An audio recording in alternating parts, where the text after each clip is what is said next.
Estamos de volta com o Via Justiça Especial de Eleições. Tema deste programa, a judicialização das eleições.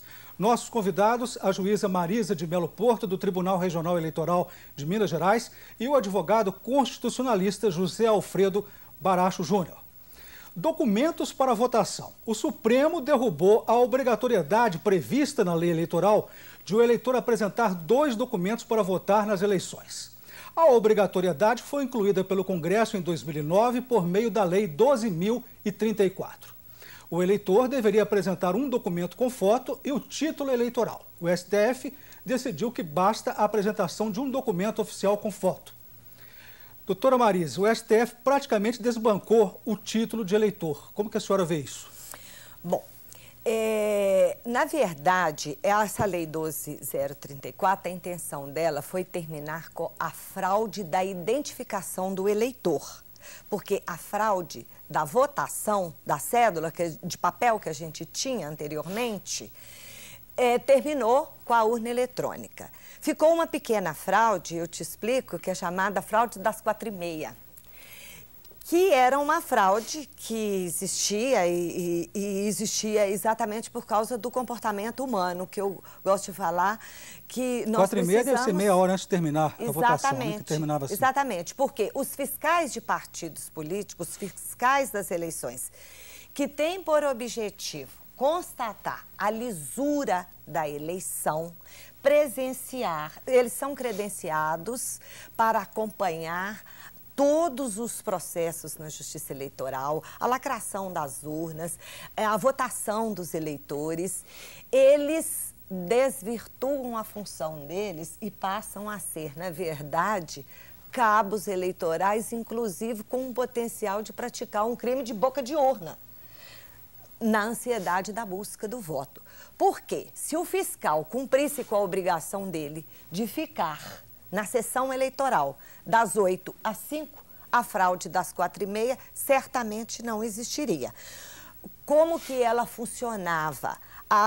Faltando meia hora, ou talvez até menos, tomou esse nome meia hora antes de encerrar. Às vezes, o presidente da sessão, da mesa receptora, que também é um eleitor, não é? Ele, vendo ali dispensado os mesários ou os fiscais, embora ele poderia, então, abrir a urna, porque nela é que está inserido o número do título de eleitor e que abre a oportunidade para o eleitor votar, ele digita o número e ele mesmo votava. Pois é, então vamos ver agora a opinião popular sobre a desnecessidade do título de eleitor nas eleições deste ano. Reportagem nas ruas de Belo Horizonte. Não, eu acho que dificultou, sim, porque tem muita gente, por exemplo, que levou só o título e no título não tem a foto, aí complica para os mesários na hora de identificar a pessoa que está votando. Eu fui mesário e eu senti isso na pele, né? E eu acho que devia ser obrigatório os dois. Porque o título, senão o título não tem importância nenhuma, se for levar só a carteira de identidade. Era um erro exigir 2 documentos, porque não há motivo de você ter um documento que já comprovava, o documento de identidade já comprovava o nome, e era um documento com foto, e como todos os nomes dos eleitores estão registrados em cada urna, não havia necessidade de um segundo documento de exigir o título de eleitor. Então, ao voltar com um único documento, e nesse caso teria que ser um documento com foto, é o suficiente. Acho que ninguém sofreu nenhum problema com isso durante o primeiro turno, não. Eu acho que confundiu as pessoas, né? A mudança em cima da hora. Mas acho que não sei se chegou a prejudicar, porque aí ficou claro que poderia levar um documento de identidade. Isso foi muito divulgado, né? A todo momento saía intervalo de novela, horário nobre, toda hora saía que podia levar um documento. Eu só acho que faltou explicar o que era um documento oficial de identidade, que eu acho que as pessoas mais simples, com menos acesso, talvez não soubessem.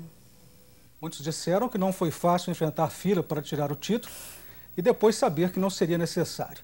Aliás, doutor Baracho, o senhor acha que poderia ter havido mais abstenções com a exigência de 2 documentos? Não sei se a abstenção esteve de fato relacionada a essa questão. A abstenção foi muito alta, sem dúvida nenhuma, mas eu acho que há uma certa fragilidade na própria campanha eleitoral. Eu acredito que muitos eleitores não se sentem efetivamente motivados. Talvez até a exigência dos dois documentos possa ter alguma interferência, mas eu não sei se é o dado mais relevante para a abstenção, não. Acho que a desmotivação para o debate político é mais importante do que esse aspecto da documentação. Só quer comentar a fala do povo? Não, eu acho que realmente o título de eleitor, se ele tivesse a fotografia para que evitasse a tal da falta da identificação, ele ia suprimir a necessidade de uma carteira de identidade, não é? Agora, de todo jeito, de toda coisa ruim, você tem que tirar uma coisa boa. O título de eleitor pode não ser necessário para o exercício do direito de voto, mas ele é necessário para diversas outras situações, de fazer uma matrícula na escola, de fazer inscrição para um concurso público, para tirar um passaporte. Então já foi bom, que foi um alerta aí para o cidadão de que ele deve ter os documentos dele prontos para outras situações. Então foi muita gente que obteve o título para outra finalidade. Mas, doutor Baracho, a questão que se coloca são as atribuições dos poderes da República. Quer dizer, o Congresso decidiu, o Legislativo decidiu que era o título e um documento com foto. Aí veio o Supremo e disse, não, só o documento com foto. Essa dicotomia que eu gostaria que o senhor entrasse mais e explicasse para a gente. Bem, eu acho que essa dicotomia ela se tornou mais aguda na minha avaliação a partir de 2006. Acho que o Supremo proferiu uma decisão em 2006, que foi a decisão sobre a cláusula de barreira, que, na minha opinião, foi uma decisão equivocada. O Supremo, naquela oportunidade, o próprio Congresso Nacional, né, e poderíamos até dizer, cortando na própria pele, estava restringindo a possibilidade de funcionamento parlamentar dos partidos pequenos. Digamos, não é acabar com partidos pequenos, não, é restringir o funcionamento parlamentar. Isso, na minha opinião, daria maior organização para os partidos políticos e até mais identidade para o eleitor. O eleitor poderia identificar melhor os partidos, as propostas. O Supremo, na minha opinião, fez uma avaliação equivocada de que a cláusula de barreira seria um instrumento arbitrário, com argumentos que não me convenceram. Países sólidos, com democracias sólidas, como Dinamarca e Noruega, têm cláusula de barreira, né? E, por outro lado, o Supremo disse que partidos minoritários não teriam funcionamento parlamentar, um dos votos até cita o PCdoB. Mas veja, o PCdoB é socialmente representativo? Ele representa uma minoria social ou não? Eu creio que não, né? Eu creio que ele representa uma minoria, né? A maioria das pessoas do PCdoB ou são pessoas com nível superior, ou então são pessoas que tiveram lideranças em órgãos civis e tal. Não sei se ele representa uma minoria social, como está na decisão do Supremo. Depois dessa decisão, eu acho que o Supremo, ele talvez, em virtude dessa decisão problemática, cometeu um segundo erro, talvez tentando corrigir o primeiro, que foi a decisão sobre fidelidade partidária em 2008. Né? Quer dizer, o artigo 53 da Constituição fala quais são as hipóteses de perda de mandato, né? E desfiliação partidária não é uma delas. E o Supremo Tribunal Federal inclui arbitrariamente isso na Constituição. E sob qual argumento? Excesso de partidos, facilidade de trocar partidos, mas em 2006 ele ajudou a ter o excesso de partidos.